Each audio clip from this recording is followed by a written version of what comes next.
Springboks will take on England for a chance to play either New Zealand or Argentina in the Rugby World Cup final.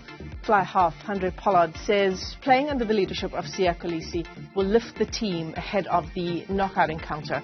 Vaylen Kirtley is in Paris for us. She filed this report.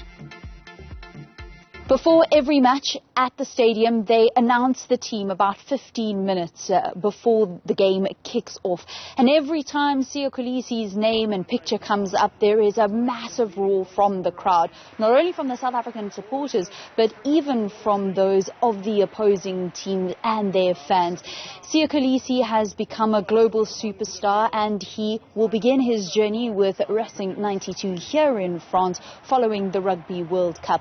Aurélien Busset is a journalist with L'Equipe, and not only will he be following Siya Kolisi quite closely in the next couple of years, but he has been over the past couple of years even going to Port Elizabeth and visiting Zwide.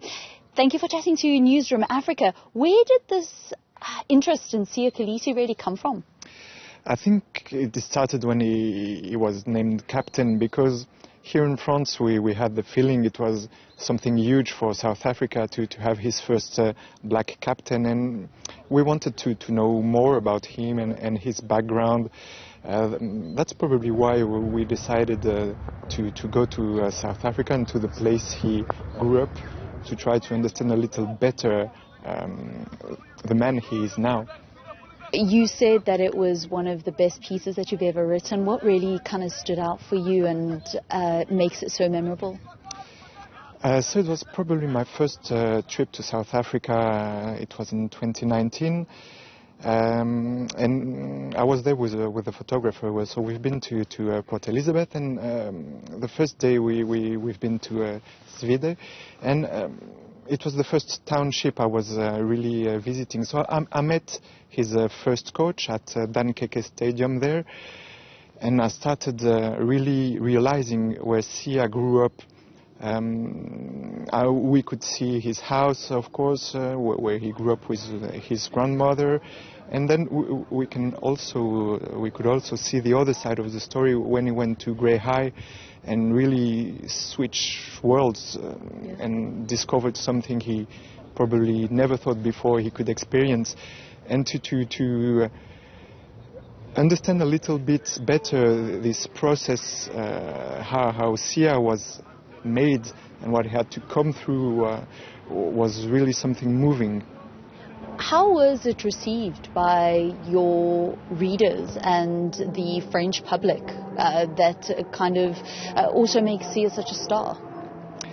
I think at the beginning there was some interest in him here in France, but it became huge once he could lift the World Cup trophy, because the words he had after that, and always remembering where he came from, always telling where all the South African teammates' background as well, and this message that South Africa can be united through rugby was really powerful, and he was really the symbol of that expectation, and I think he really, his aura changed when he left, when he could win the trophy.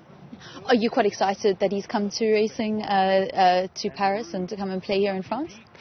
I think it's going to be huge, because top 14 is really important here in France, and we were quite used to have big names like Dan Carter before, and Siya, I had an interview with him in January when he made it official. He wants to move to Racing. He told me that he's not coming here for holidays or anything like that. He comes here to have an impact, to make a statement, and to win trophies, to leave a legacy as well, not just to be a star enjoying the Paris life. So it could be very interesting to have him here in a couple of months.